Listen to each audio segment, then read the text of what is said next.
Sure. It's a pleasure to be here, and thank you for inviting me. So my name is Aidan. I'm an organizer at the New Economics Foundation, which, for those who don't know, is a kind of progressive think tank that since the 1980s really has been trying to rethink how our economic settlement could be more just.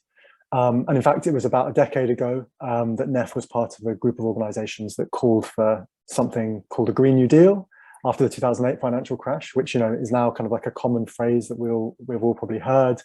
It's been kind of made famous by Alexandria Ocasio-Cortez in the States, which is kind of like, it's been adopted as a kind of programmatic political call for, by mostly activists and climate campaigners. But when I joined NEF, I struggled with the Green New Deal because I felt it remained fairly abstract as a kind of demand. Your average person on the street probably doesn't understand like what the content of it is. It's got something to do with the climate, but not really understanding what the content is. And for me, it was really important that we tried to, if we're going to try and do things around climate and justice, we've got to kind of show what this is.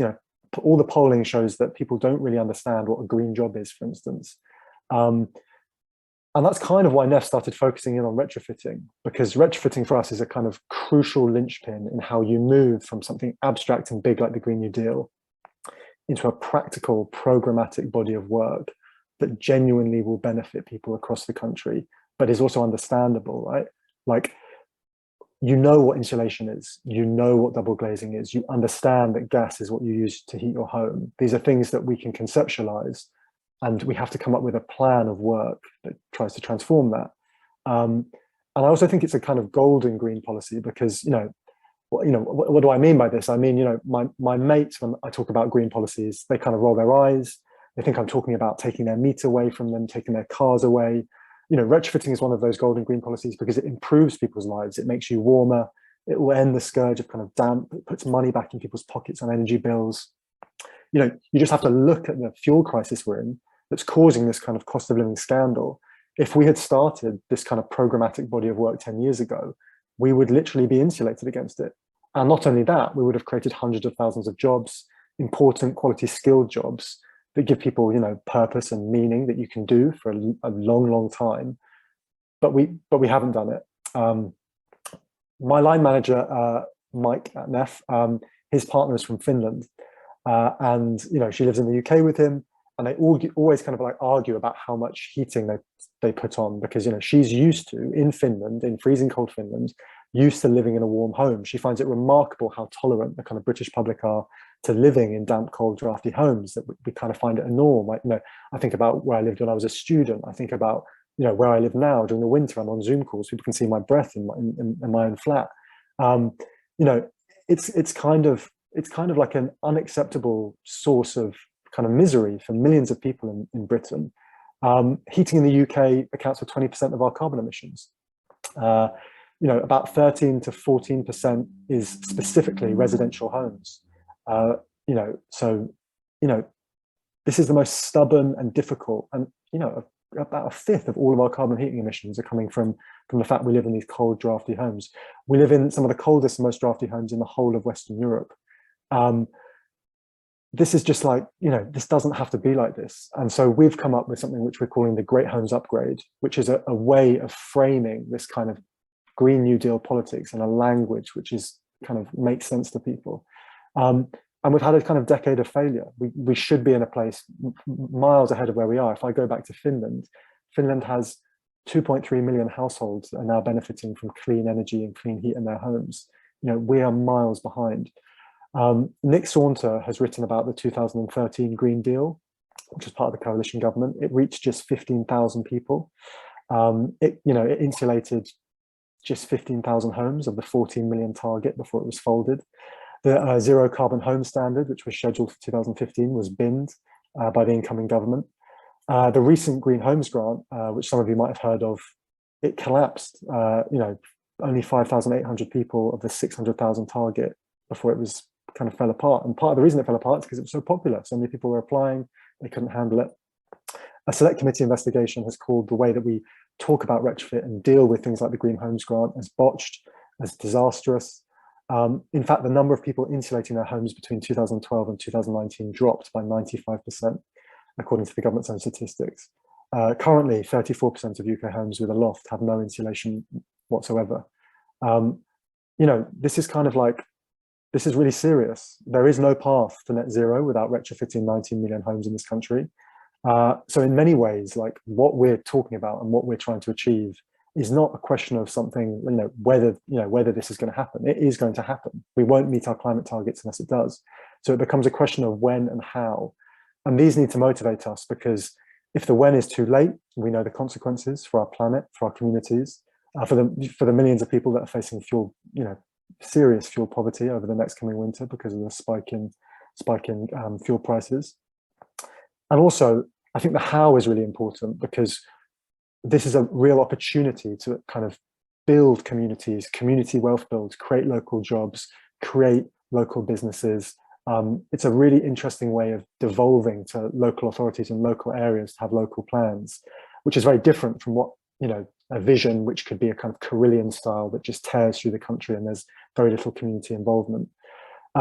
So for NEF, the kind of retrofit necessity is a huge opportunity to do real levelling up, to use the government's own language, real levelling up, real building back better, an opportunity to not just community wealth build, but to make a Green New Deal something tangible that people can understand.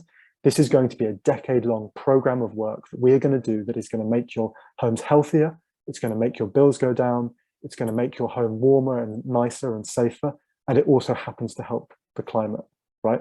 This is exactly how you bring the population towards what we talk about just transitions. This is how you get people to care about green policies and green and protecting the environment. So we have a kind of roadmap, a kind of detailed policy roadmap, because I'm an organizer, but NEF is kind of primarily a think tank. So currently, businesses and private finance recognize that there is a lot of money to be made out of this. They know the work is going to happen, but at the moment, nobody wants to jump first because costs are high. And failed government schemes earlier have meant that businesses have started and all collapsed. People have lost their jobs because there's been no kind of confidence in the market. So it's been obvious for years that the government needs to set the pace and show that it's serious. And so to kick things off, the Great Homes Upgrade is primarily a public investment.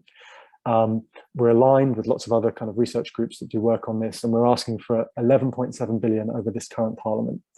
That's 7 billion in insulation and fabric first, and 4.7 billion in heat pumps. Now that might sound like a lot of money, but they just refurbished Parliament, which is 2 houses, right? 2 houses cost them 12 billion. So we're asking just below what they're asking to refurbish Parliament with. Because this is public money, we argue that this must therefore go first into social housing. And crucially, it should be kind of local authority led. So any national retrofit program must give councils the resources to start with their own stock, so they can build up the expertise, the local supply chains, help prepare the systems in place for when we move to the able to pay market and the kind of private rented sector. And this 11.7 billion is a means through which you unlock the private finance in order to continue this forward. There are also a kind of number of policies that come alongside this, some of this which we've had wins on. So for instance, introducing tax changes. So VAT on retrofit works, you might have seen in the spring statement, that was one of the things that Rishi Sunak signed off on. But there was like almost nothing on fabric first, which is that insulation, that double glazing. And actually it was probably going to end up kind of subsidizing those who already had the money to pay for it. We want to make sure that the UK Infrastructure Bank and British Business Bank are offering cheap finance to families, SMEs, for being able to upgrade their homes. We want to kind of strengthen building regulations to make it kind of mandatory. Currently, we're building homes that we're going to have to need to retrofit, new build homes. It doesn't make any sense. And also a big public stimulus in the low carbon heating solutions like heat pumps. The technology is there. There are a couple of challenges we face, particularly when it comes to retrofit and trying to turn this into a kind of national demand.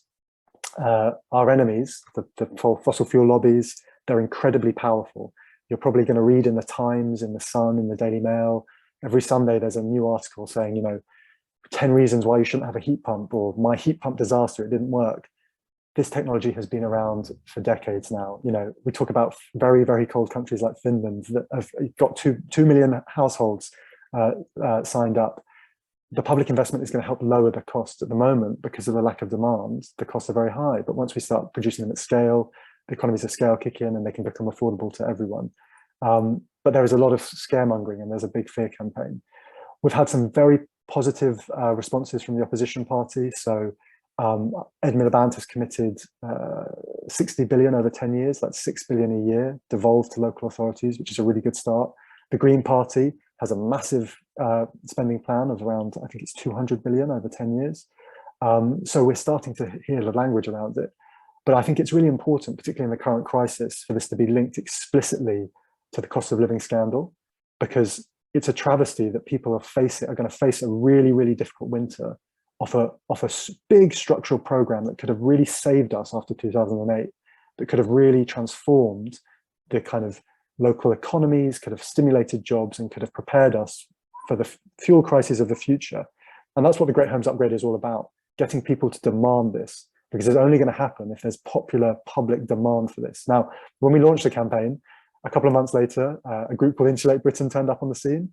Suddenly it was in the news quite a lot, and there was a lot of kind of contradictions and conflict about, but it put insulation on the map. And sadly, the conversation became about tactics. And where we want to go over the coming months is to have a conversation around like the strategy. How do we get government to adopt this? There are definitely MPs, Conservative MPs in red wall seats that talk about levelling up, that will want this to happen to their communities. We've got to empower them to ask for it. We know there's a divide between BEIS, which is the business and industry part of the civil service, energy part of the civil service. They support this work. Kwasi Kwarteng has spoken very positively about it. Again, there's a bit of a tension between Rishi Sunak and what BEIS are saying.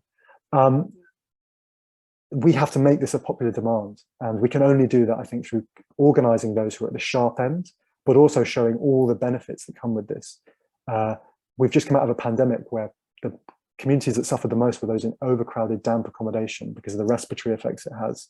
There are so many arguments about why this body of work really speaks to the various different crises of, on justice, on ecology, on economy, on health. But, retrofit, it's not very sexy. We've got to make it about justice. We've got to make it about improving people's lives. And that's basically what the Great Homes Upgrade is about. So happy to take any questions. And thank you so much for letting me come and talk about it. Great, thank you, Aydin. Yeah, and I think you've really helpfully explained why we wanted to get behind the Great Homes Upgrade campaign. As I spoke about earlier in this session, the multiple crises we're facing: climate, public health, cost of living. These all can combine in the site of our buildings and our homes, and tackling meeting net zero and also bringing down energy prices, insulating our homes, is a great way to meet the demands of justice. So this is a really holistic vision of how we can meet net zero and reduce the cost of living. So we're going to open it up to all of you here for questions, but if I can just use my facilitator's privilege. Aydin, you mentioned Labour's plans for retrofit and insulation. The Green Party, the Conservatives published their heat and buildings strategy recently. Thomas has also asked this in the questions as well about, we've got the local elections coming up. Is any party meeting the demands of science here in terms of the amount of money they're putting forward to invest in homes? So I think Thomas is spot on, that we wish that people were championing this more in the lead up to local elections. I mean, we think the opposition have a very strong policy on it. They should be talking about it more. I mean, I wish they were. I've seen one op-ed by Ed Miliband, but I haven't seen too much front bench action on it. The Conservatives haven't met the manifesto commitment. They're about 2 billion short of the manifesto commitment they did, and we're frustrated by that.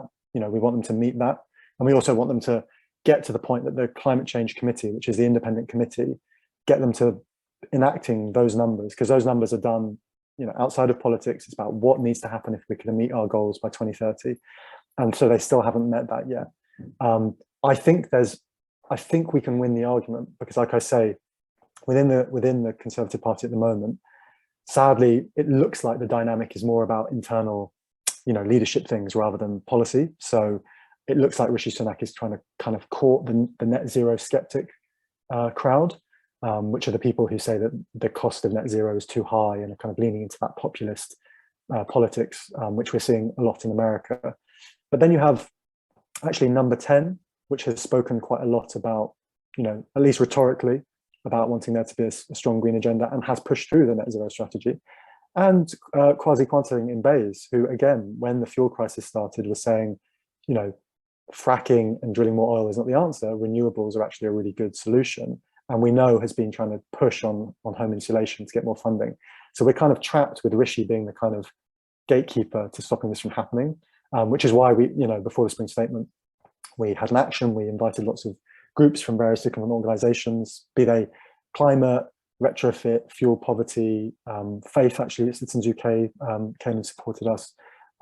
So we're trying to build that coalition that can put pressure on, on the Chancellor, basically, because I think that's where the power lies.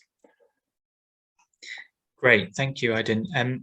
Does anyone else have any questions for Aydin about Great Homes Upgrade or anything else? Please just I've seen one from Helen in the chat, which is about how can people get good advice from providers and design and things like that. This is part of the problem. We're trying to kind of create a market here by having confidence from the government and there being a public investment. There are some amazing co-ops, Carbon Co-op. In London, there's Parity Projects. There's Retro Works by Russell Smith. These are kind of like, I don't know where you're based, but these are kind of across the country, but Parity Projects is in London, Retrofit Works in London. But yeah, like when, part of the issue is that, say we suddenly got the money tomorrow, we wouldn't have enough people to do the work. This has to be a thought out program led by government that has serious confidence. It's fantastic, Shannon. This is kind of why this campaign, I think, there's so much about it is like building that local power. So we've got a local toolkit for people to organize with their local authorities, because we're starting to, we don't want to go and bash local authorities. Why aren't you doing this? Because we know the money has to come from central government. We know they wish they could do this, but they don't have the funding. But what they can do is start to find out where the suppliers are, start learning how the grant system works, start doing some tests on some of their own stock. They might have a terraced road that they want to apply for some grant, get some suppliers in, learn how to get their officers into the space in which they can be preparing for when this money comes, and they can do it in an equitable way that really targets those who are in fuel poor households. So those are the kind of things you can do in your own communities to prepare for the Great Homes Upgrade, as well as campaign for it. Fantastic, thank you. Any other questions? Please just raise your hand, unmute yourself, or pop them in the chat. Yes, John, did you have your hand up? I did. Just the point that it's going to be interesting to see how well the Greens do in the local elections, because I just don't think that, I think the mood has changed, the public mood has changed. People are much more aware of climate, the climate crisis and all the rest of it. But what's got to change is actual people's behaviour. We've got to change people's behaviour, and we've got to actually change the things that we've always accepted as being, it's fine to spend all this money on heating my house. It's fine to spend all this money on driving around or flying all over the world. All this has got to change. It's fundamental change. You're quite right. The Chancellor is the person who's putting the brake on everything. Thank you, John. Yeah, absolutely. We need fundamental and deep visionary change, and that's part of what this campaign's about. Edward, did you have your hand up? Yeah, just a quick question on whether it's just the housing market, I suppose, that you're focusing on with this campaign, or if there are other sectors that also need attention. I work with Catholic dioceses, and church buildings are notoriously difficult to insulate, and grants are quite difficult to come across for places of worship. But that's probably not the focus of your campaign, I'm assuming. Yeah, we're primarily focusing on homes, partly because we think that will generate the kind of most energy. But to be fair, wonderful projects around public buildings, schools, council buildings. Like councils often want to lead with their own stock. It can be sometimes difficult to get the consultation in right and prepared to do a big housing estate. So they might start with some of their own local community centres. And so, like I said, 20% of all buildings in the UK creates the emissions. Its homes are about 15%. So that 5% is going to be crucial. And once we have the economy of scale to be able to tackle homes, we certainly should be focusing on schools. But like I say, like as a campaign, you know, if people want to do something around something that isn't a home, of course we'll be supporting and directing. And you know, for us, it's about, you know, it's about kind of creating a space through which it's basically possible for us to do all of these buildings, be they homes or places of worship or things like that. Thanks, Edward. And our next guest will be talking about the work the Church of England is doing on net zero and decarbonising church buildings. So please hold on for that one.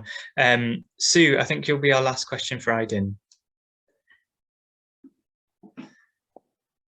Should have unmuted myself earlier. Thank you. I'm in Ealing, West London. Ealing is Labour and has been for a very, very long time, as long as I can remember, signed up to the climate emergency in 2019. And we actually have an appointed person on the council who leads on climate issues. And she was successful in getting money from the government to completely insulate 66 council houses on one of our council estates in South Ealing. Now, Ealing is an enormous borough. We have 7 towns within Ealing, and 66 houses is is like a drop in the ocean. They desperately want to do more because this retrofitting has just happened in the last year or so, and it's being proved to be really, really popular. The residents didn't have to move out of their homes in order for their homes to be completely tea-cozied and provided with double glazing and heat pumps and all the rest of it. They are struggling to get more money in order to do more of these things. I think it's going, as you are saying, it's going to be this sort of trying to promote it and prove that it works and it's being successful. And that's the biggest thing, I think, as residents and people that can that have a vote to say. I think as many of us as possible should be supporting the the councils that are wanting to move on these issues and doing that. And those of us that don't need to have the grants should go ahead as far as we can to do the same. So, but it is that sort of catch-22. You know, we know it works. There's an appetite. The people that experience it find it enormously helpful. So it's win-win-win. But it's trying to persuade everybody else. Yeah, I mean, Ealing are kind of bet on the UKGBC, which is like the kind of green construction organisation. They're on the best practice. You know, Ealing have done amazing work, a bit like Leeds, who we work closely with, and they do this work. They speak to people who, you know, were choosing between heating and eating and are now safe and secure and love the work, and they think, why can't we just roll this out? Why are we being held back? Yeah, exactly. Yeah. Thank you, Sue. And thank you, Aydin. Thanks so much for talking to us about the Great Homes Upgrade. I know you have to get off soon, but maybe if others have questions they can put in the chat, Aydin might be able to answer them before he has to leave. So thanks a lot for joining us.